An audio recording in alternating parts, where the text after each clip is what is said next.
on the cross of Calvary, Jesus Christ received all the judgment. He received all the condemnation. We shall reign in life by one Jesus Christ.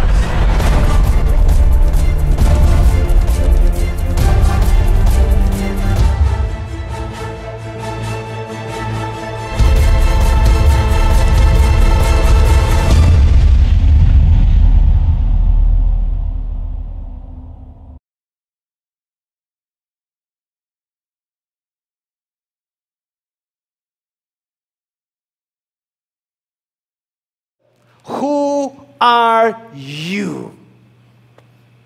Yan po'y mahalaga na dapat masagot ng bawat isa. Mahalaga po yung tanong na yon. Kung hindi ka ang Messiah, hindi ka si Elijah, hindi ka isa sa mga propeta, sino ka?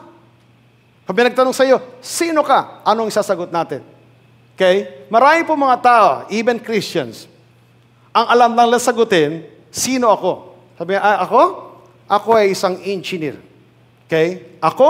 Ako ay isang lawyer. Ako ay isang librarian. Ako ay isang school teacher. Ako ay, taxi driver. Ako ay pastor. Ako ay teacher. Okay? Something like that. So ano po yung sagot nila? Ano pong pagkakilala po ng marami sa kanilang sarili? Kilalang na nila ang kanilang sarili based on what they do. Amen? Kung aking ginagawa po, kung ako'y medical doctor, nanggagamot ng mga may sakit, then ang pakilala ko, I am doctor so and so. Ako'y isang doktor. And there's nothing wrong with that per se. Amen? Ako'y isang engineer. Ako'y isang ship captain. Okay? Ako'y isang businessman. Ako'y isang businesswoman. So many times, yun lamang pong pagkakilala po ng marami sa kanilang sarili based on what they do. Kung ang kanilang ginagawa ay pagtuturo, I am a teacher. Kung ang ginagawa ay ng gagamot ng mga may sakit, I am a doctor, I am a medical doctor. And there's nothing wrong with that, as I said a while ago. Okay? Pero kung ang ating pagkakilala lamang sa ating sarili ay nakabase sa ating mga ginagawa, there's a possibility na yung ating mga ginagawa someday would fail. Amen? If our only identification of ourselves based on what we do, when we fail in the future, we fail. Amen?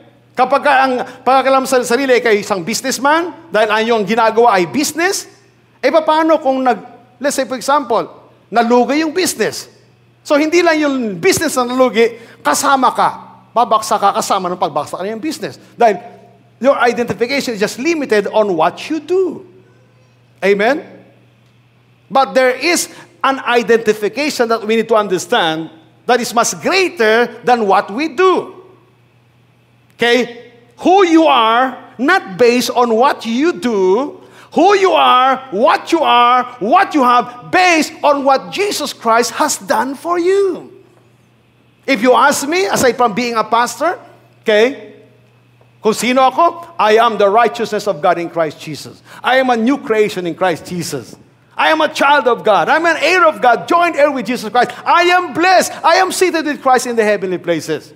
So, those are the things that I know because I studied the Scripture. I found out from the Scripture who I really am. Amen? That because of what Jesus Christ has done, okay, I am now the righteousness of God. Because of what Jesus Christ has done, I am an overcomer, more than conqueror, to Jesus Christ who loved me. Because of what Jesus Christ has done, I am already blessed. Because of what Jesus Christ has done at the cross of Calvary, praise God, I am victorious. I am prosperous. I am a child of God. That's who we are in Christ Jesus. Amen? And guess what? You know, kung ano man po ginagawa po natin, as I said, you know, pwede itong mag-fail, pwede itong matapos. But you know what? What Jesus Christ has done at the cross of Calvary through His death and resurrection will never, never, never fail.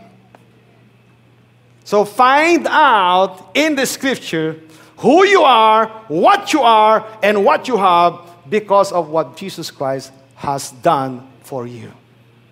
Amen? Thank you for tuning in to Reigning in Life. We trust that you have been blessed.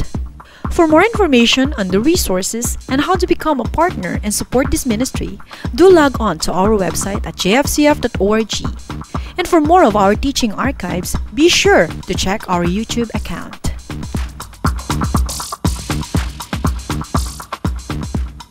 Your donations and generous giving will help us to continue to share the grace of the Lord Jesus Christ, the love of God, and the communion of the Holy Spirit. And remember, God is able to make all grace abound to you, so that having all sufficiency in all things, at all times, you may abound to every good work.